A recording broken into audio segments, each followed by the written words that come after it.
20 ವರ್ಷದ ಹಿಂದೆ ಹೋದರೆ ಎಲ್ಲ ಕೆರೆಗಳಲ್ಲೂ ಕೂಡ ಗಣಪತಿ ವಿಸರ್ಜನೆ ಆಗ್ತಾಯಿತ್ತು ಬೆಂಗಳೂರಲ್ಲಿ. ಹಳೇದೋಗಿ ನೋಡಿ, ಎಲ್ಲ ಕೆರೆಗಳಿಗೂ ಹೋಗಿ ಅದನ್ನು ಒಂದು ಸೈಕಲ್ ಥರ ಮಾಡ್ತಾಯಿದ್ರು, ಒಂದು cycle of water process cycle.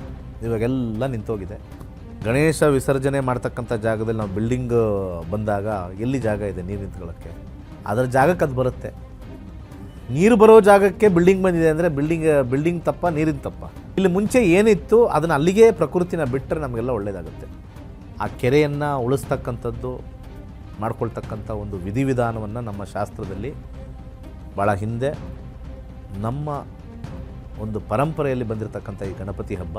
ಇತ್ತೀಚೆಗೆ ಎಲ್ಲ ಕಡೆ ಪ್ರವಾಹ ಆಗಿದೆ ಅಂತ ಬಡ್ಕೋತಾ ಇದ್ವಿ, ಆದರೆ ಆದರೂ ಕೂಡ ಬೋರ್ ಮೇಲೆ ತೆಗಿತಾ ಇದ್ವಿ. ಯಾಕೆ ಅಂದರೆ ಪ್ರವಾಹ ಆಗ್ತಾಯಿದೆ, ಆ ನೀರಿನ ಬಂದಿರತಕ್ಕಂಥ ಶೇಖರಣೆಯ ಕೆರೆಗಳಲ್ಲಿ ಮಣ್ಣಿನ ಒಂದು ಗುಣ, ಈ ಜೇಡಿ ಮಣ್ಣಿನ ಗುಣ ಏನು ಅಂತಂದರೆ ನೀರನ್ನು ಆವಿಯಾದಂಗೆ ಹಿಡಿದಿಟ್ಕೊಂಡಿರುತ್ತೆ. ಯಾರ್ಯಾರು ಈ ಪೂಜೆಗಳೆಲ್ಲ ಮುಗಿದಿರುತ್ತೆ ಅವರ ತಂದು ಮತ್ತೆ ಆ ಕೆರೆಗೆ ಬಿಟ್ಟಾಗ ಅದು ಕೆಳಗಡೆ ಕರಗಿ ಅದು ಜೇಡಿ ಮಣ್ಣಾಗಿ ಉಳಿದು ಅಲ್ಲಿರ್ತಕ್ಕಂಥ ನೀರಿನ ವಾತಾವರಣವನ್ನು ಶೀತಲೀಕರಣ ಮಾಡಿ ಮುಂದೆ ಬೇಕಾಗಿರ್ತಕ್ಕಂಥ ದಿವಸಗಳಲ್ಲಿ long term usage of the ವಾಟರ್ಗೆ ಇದೊಂದು ಸೈಕಲ್ ಅಂತ ಹೇಳ್ತೀನಿ. ಬೇಸಿಗೆಗಾಲ ಬಿದ್ದಾಗ ಕೆರೆ ಎಲ್ಲ ಒಣಗೋಗಿದೆ ಅಂತಾರೆ. ಯಾಕೆ ಅಂದರೆ ಈ ಪ್ರೋಸೆಸ್ ಅಲ್ಲಿ ನಡೆದಿಲ್ಲ. ಒಬ್ಬ ದೇಶದ ರಾಜ, ನಾಡಿನ ರಾಜನ ಮುಖ್ಯ ಕೆಲಸ ಜನಗಳಿಗೆ ಅನುಕೂಲ ಮತ್ತು ವ್ಯವಸ್ಥೆ ಮಾಡ್ತಕ್ಕಂಥದ್ದು. ಅದು ಬಿಟ್ಬಿಟ್ಟು ನಿಮಗೆ ಫ್ರೀ ಕೊಟ್ಟಿದ್ದೀವಿ, ನಿಮಗೆ ಬಸ್ ಫ್ರೀ ಮಾಡಿದ್ದೀವಿ, ಅಕ್ಕಿ ಕೊಡ್ತಾಯಿದ್ದೀವಿ ಅನ್ನೋದು, ಅದರ ಬದಲು ಇನ್ಫ್ರಾಸ್ಟ್ರಕ್ಚರ್ನ ಡೆವಲಪ್ಮೆಂಟ್ ಮಾಡ್ತಕ್ಕಂಥದ್ದು.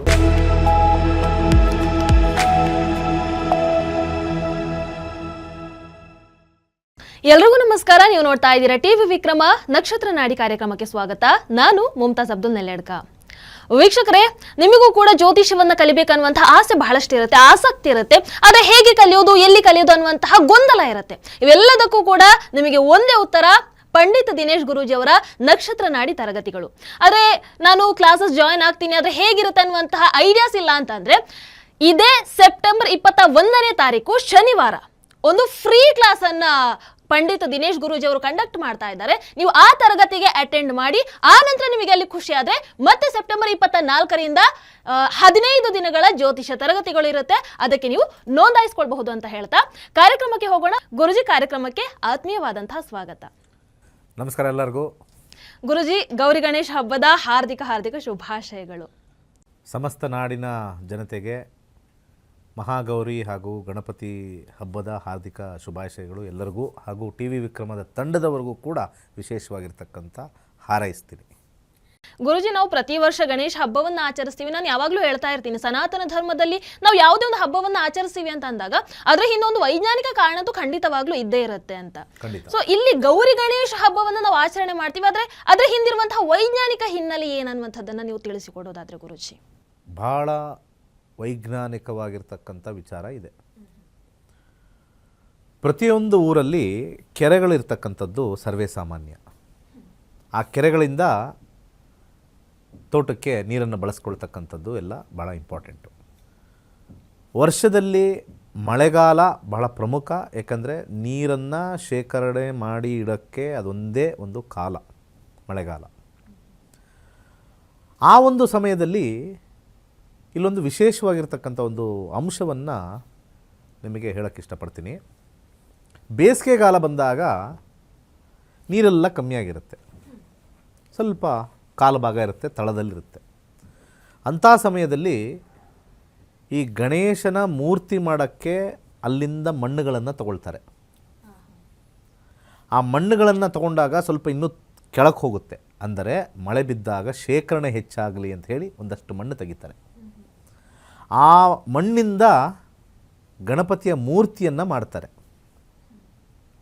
ಹಾಗಿದ್ರೆ ಎರಡು ನಮಗೆ ವಿಶೇಷವಾಗಿರ್ತಕ್ಕಂಥ ಆದಾಯ ಬಂತು. ಒಂದು, ಆ ಕೆರೆ ಕಳೆ ತೆಗೆದಂಗಾಯಿತು. ಪ್ರತಿ ವರ್ಷ ಆ ಕಳೆ ತೆಗೆಯೋ ಟೈಮಲ್ಲಿ ಆ ಮಣ್ಣನ್ನು ಶುದ್ಧೀಕರಿಸಿ ಇಟ್ಕೊಳ್ತಾರೆ. ಆ ಮಣ್ಣಿನಿಂದ ಮೂರ್ತಿಯನ್ನು ಮಾಡ್ತಾರೆ, ಗಣಪತಿ ಮೂರ್ತಿಯನ್ನು ಮಾಡ್ತಾರೆ. ಅಲ್ಲಿ ನಮಗೆ ನೀರು ಹೆಚ್ಚು ಶೇಖರಣೆಗೆ ಅಲ್ಲಿ ನಮಗೆ ಸ್ಥಳ ಅವಕಾಶ ಬಂತು. ಅದಾದ ನಂತರ ಈ ಗಣೇಶ ಮೂರ್ತಿ ಎಲ್ಲ ಮಾಡತಕ್ಕಂಥ ಆ ಒಂದು ಡಿಸೈನ್ ಮಾಡ್ತಕ್ಕಂಥ ಆರ್ಟಿಸ್ಟ್ ಏನಂತಾರೆ ಅದನ್ನೆಲ್ಲ ಗಣಪತಿ ಮಾಡಿ ಅದನ್ನು ಮಾರ್ತಾರೆ. ಮಾರಿ ಗಣೇಶ ಹಬ್ಬಕ್ಕೆ ಅದನ್ನು ಇಟ್ಟು ಪೂಜೆ ಮಾಡ್ತಾರೆ. ಇದಾದ ನಂತರ ಗಣಪತಿನ ಅಲ್ಲೇ ಇಟ್ಕೊಳ್ಳಲ್ಲ, ಅದನ್ನು ವಿಸರ್ಜನೆ ಮಾಡ್ತಾರೆ ನೀರಲ್ಲಿ. ಹಾ ಗುರುಜಿ, ಅದು ಬಹಳಷ್ಟು ಜನ ಕೇಳೋದಿದೆ, ದೇವರನ್ನೆಲ್ಲ ಪೂಜಿಸ್ತೀರಿ ಆಮೇಲೆ ಮತ್ತೆ ವಾಪಸ್ ನೀರಿಗೆ ಯಾಕೆ ಬಿಡ್ತೀರಾ ಅನ್ನೋದು ಬರುತ್ತೆ. ಅದು ಮಾಡಿರ್ತಕ್ಕಂಥ ಮಣ್ಣು ಇದೆಯಲ್ಲ, ಅದು ಜೇಡಿ ಮಣ್ಣು ಅಂತ ಹೇಳ್ತೀವಿ, ಕ್ಲೇ ಅಂತ ಕರಿತೀವಿ. ಮಳೆಗಾಲ ಮುಗಿದು ಆಲ್ಮೋಸ್ಟ್ ಇವಾಗ ಒಂದು ಹಂತಕ್ಕೆ ಗಣಪತಿ ಹಬ್ಬದ ಟೈಮಲ್ಲಿ ಆಲ್ಮೋಸ್ಟ್ 90% ಮುಗಿದಿರುತ್ತೆ.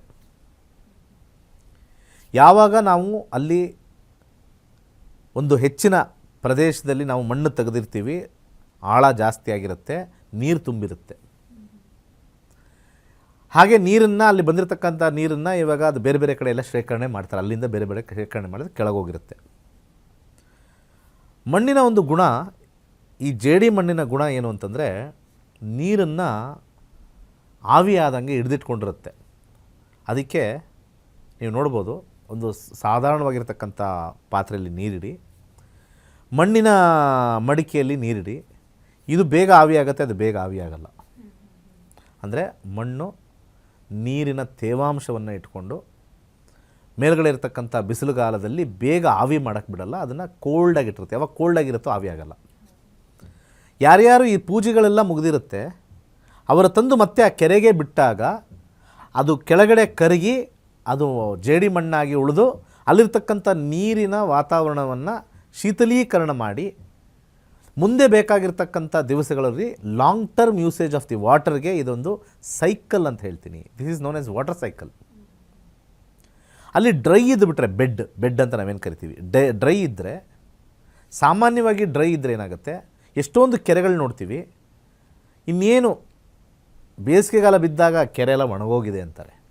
ಯಾಕೆ ಅಂದರೆ ಈ ಪ್ರೋಸೆಸ್ ಅಲ್ಲಿ ನಡೆದಿಲ್ಲ. ನೀರನ್ನು ಶೇಖರಣೆ ಮಾಡಿ ಇಟ್ಕೊಳ್ತಕ್ಕಂಥ ಒಂದು ಪ್ರಕ್ರಿಯೆ ಅಲ್ಲಿ ನಡೆದಿಲ್ಲ. ಕಳೆಗಳನ್ನು ತೆಗಿಬೇಕು, ಹದವಾಗಿರ್ತಕ್ಕಂಥ ಮಣ್ಣನ್ನು ಮಾಡಬೇಕು, ರಿಟೆನ್ಷನ್ ಆಫ್ ವಾಟರ್ ಅಂತ ಕರೀತಾರೆ. ಇದನ್ನು ಒಂದು ಹಬ್ಬದ ಮುಖಾಂತರ ಮಾಡೋಣ ಅಂತ ಹೇಳಿ ಭಾಳ ಹಿಂದಿನ ಕಾಲದವರು ಒಂದು ಆಯೋಜನೆ ಮಾಡಿದ್ರು. ಎಲ್ಲರಿಗೂ ಒಂದು ಏನು ಮಾಡೋಣ, ಹೇಗಿದ್ರು ಗಣಪತಿ ಇಡಬೇಕು, ಮಳೆಗಾಲ ಬರುತ್ತೆ, ಮಳೆಗಾಲದಲ್ಲಿ ಕೆರೆ ಸ್ವಲ್ಪ ದೊಡ್ಡದಾಗಬೇಕು, ಅದನ್ನು ಅಗದು ಸ್ವಲ್ಪ ಮಣ್ಣು ತೆಗೆದು ಹಾಕೋಣ. ಇರ್ತಕ್ಕಂಥ ಮಣ್ಣನ್ನು ಶೇಖರಣೆ ಮಾಡಿ ಇಟ್ಕೊಂಡು ಮತ್ತೆ ಹಾಕೋದೇನಕ್ಕೆ, ಅದನ್ನು ವ್ಯಾಪಾರದ ರೀತಿ ಅಥವಾ ಅನುಕೂಲದ ರೀತಿ ಎಲ್ಲರೂ ಅದಕ್ಕೆ ಒಂದು ವಿಗ್ರಹ ಮಾಡಿ ಎಲ್ಲರ ಮನೆಯಲ್ಲೂ ಪೂಜಿಸಿ ಅದು ತದನಂತರ ಅದನ್ನು ಕೆರೆಗೆ ವಿಸರ್ಜನೆ ಮಾಡ್ತಕ್ಕಂಥದ್ದೇ ವಿಶೇಷ. ಇದು ಭಾಳ ಮುಖ್ಯವಾಗಿರ್ತಕ್ಕಂಥ ಒಂದು ವೈಜ್ಞಾನಿಕವಾಗಿರ್ತಕ್ಕಂಥ ನಿಲುಗಟ್ಟು. ಇವತ್ತೇನಾಗಿದೆ, ಎಲ್ಲ ಬಕೆಟಲ್ಲಿ ಬಿಡು, ಟ್ಯಾಂಕರ್ ತಗೊಂಬಂದುಬಿಡು. ಬೆಂಗಳೂರಲ್ಲಿರ್ತಕ್ಕಂಥ ಕೆರೆಗಳೆಲ್ಲ ಮುಚ್ಚೋಗ್ಬಿಟ್ಟಿದೆ.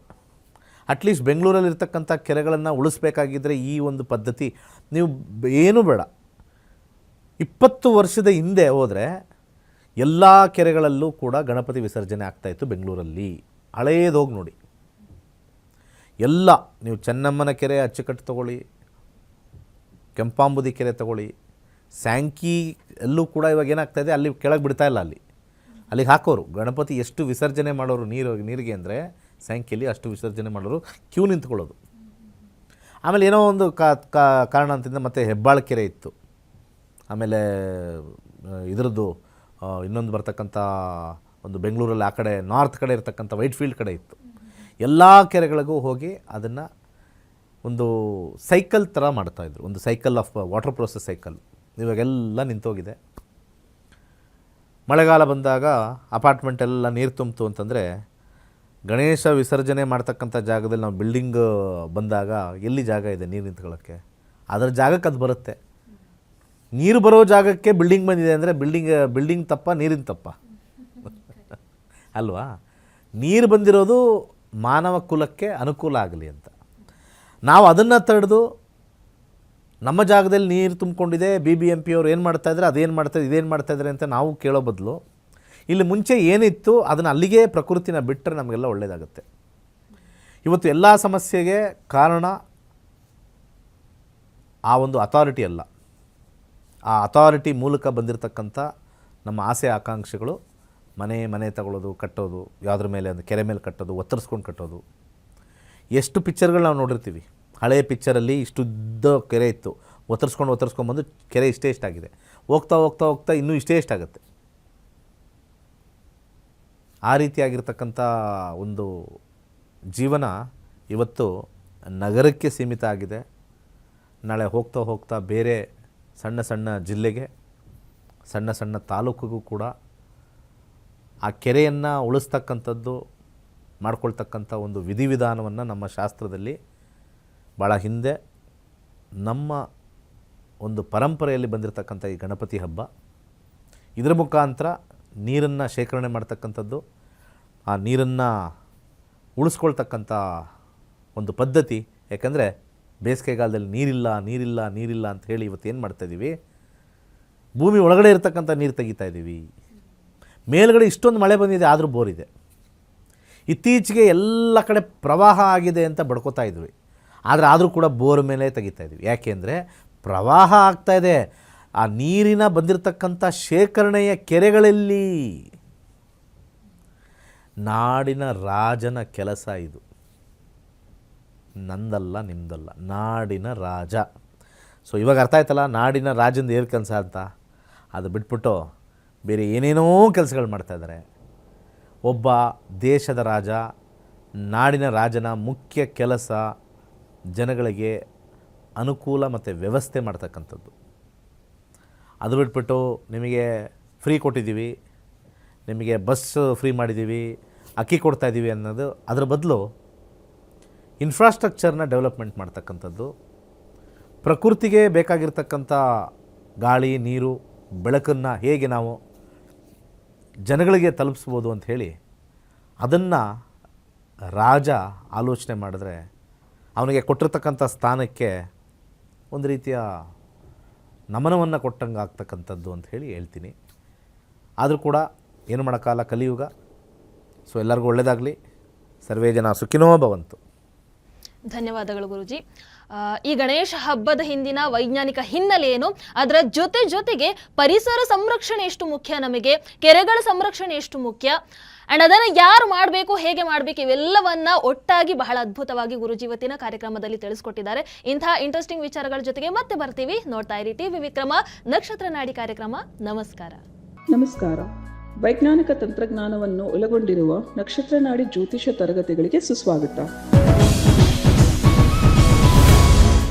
ಈ ತರಗತಿಗಳಲ್ಲಿ ಗುರುಜಿಯವರು ಕಲಿಸಿಕೊಡಲಿರುವ ವಿಚಾರಗಳೇನೆಂದರೆ, ನಮ್ಮ ಬ್ರಹ್ಮಾಂಡದ ಸೃಷ್ಟಿ, ವಿಷ್ಣುವಿನ ದಶಾವತಾರಗಳಲ್ಲಿ ವೈಜ್ಞಾನಿಕ ಆಧಾರ, 4 ಯುಗಗಳು, ಉತ್ತರ ಧ್ರುವದ ಪ್ರಾಮುಖ್ಯತೆ, ನಕ್ಷತ್ರಗಳು, ರಾಶಿಗಳು, ರಾಹು ಮತ್ತು ಕೇತು ಪುರಾಣ, ರಾಶಿ ಚಕ್ರದಲ್ಲಿ 27 ನಕ್ಷತ್ರಗಳ ಸ್ಥಾನ, ರಾಶಿ ಚಕ್ರದ ಡಿಗ್ರಿ ಲೆಕ್ಕಾಚಾರ, ನಕ್ಷತ್ರದ 108 ಪಾದಗಳು, ದಶಾ ಲೆಕ್ಕಾಚಾರ, ರಾಶಿ ಚಕ್ರದ ಗುಣಲಕ್ಷಣಗಳು, ಲಗ್ನದ ಪ್ರಾಮುಖ್ಯತೆ, ಲಗ್ನ ಲೆಕ್ಕಾಚಾರ, ದಿನದಲ್ಲಿ ಲಗ್ನವನ್ನು ಕಂಡುಹಿಡಿಯುವ ಸರಳ ಲೆಕ್ಕಾಚಾರ, ಲಗ್ನದಿಂದ ವಿವಿಧ ಮನೆಗಳಿನ ಗ್ರಹಗಳು, ನಕ್ಷತ್ರ ನಾಡಿ ತತ್ವಗಳು, ಗ್ರಹಾಧಿಪತಿ, ನಕ್ಷತ್ರಾಧಿಪತಿ, ಉಪನಕ್ಷತ್ರಾಧಿಪತಿ ಲೆಕ್ಕಾಚಾರ, ಪ್ರಶ್ನಾಶಾಸ್ತ್ರದ 249 ವಿಭಾಗಗಳ ಲೆಕ್ಕಾಚಾರ, ವಿಶ್ಲೇಷಣೆಯಲ್ಲಿ ದಶ, ಭುಕ್ತಿ, ಅಂತರ್ಭುಕ್ತಿಯ ಅರ್ಥ, ಜಾತಕದಲ್ಲಿ ಶಿಕ್ಷಣಕ್ಕೆ ಆಯ್ದುಕೊಳ್ಳಬಹುದಾದ ಕೋರ್ಸ್, ಉದ್ಯೋಗ ಅಥವಾ ವ್ಯವಹಾರದಲ್ಲಿ ಕ್ಷೇತ್ರದ ಆಯ್ಕೆ, ಯಶಸ್ಸಿನ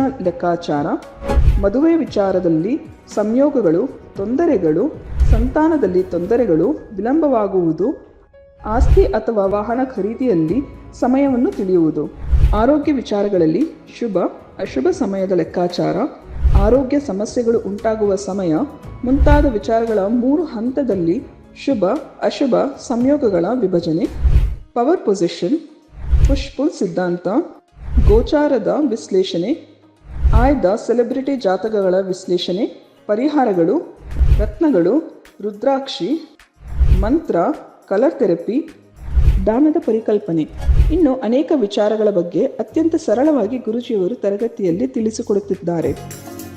ಈ ತರಗತಿ ಜೊತೆಗೆ ಅತ್ಯಾಧುನಿಕ ತಂತ್ರಜ್ಞಾನದಿಂದ ಬಳಕೆಯಲ್ಲಿರುವ ಗೋಲ್ಡ್ ಟ್ರೀ ಆಸ್ಟ್ರೋ ಆ್ಯಪ್ ಮೂಲಕ ಜಾತಕವನ್ನು ಪರಿಶೀಲಿಸುವ ಸುಲಭವಾದ ತಂತ್ರಗಳು ಗುರುಜಿಯವರು ತಿಳಿಸಿಕೊಡುತ್ತಾರೆ. ಜೀವನಕ್ಕೆ ಅಗತ್ಯವಾಗಿರುವ ವಿಚಾರಗಳನ್ನು ತಿಳಿಯಲು ಇಂದೇ ನಕ್ಷತ್ರ ನಾಡಿ ತರಗತಿಯನ್ನು ಸೇರಿ.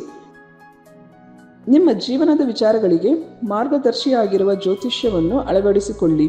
ಹೆಚ್ಚಿನ ಮಾಹಿತಿಗೆ ಇಂದೇ ನಮ್ಮ ನಕ್ಷತ್ರ ನಾಡಿಯನ್ನು ಸಂಪರ್ಕಿಸಿ. ಧನ್ಯವಾದಗಳು.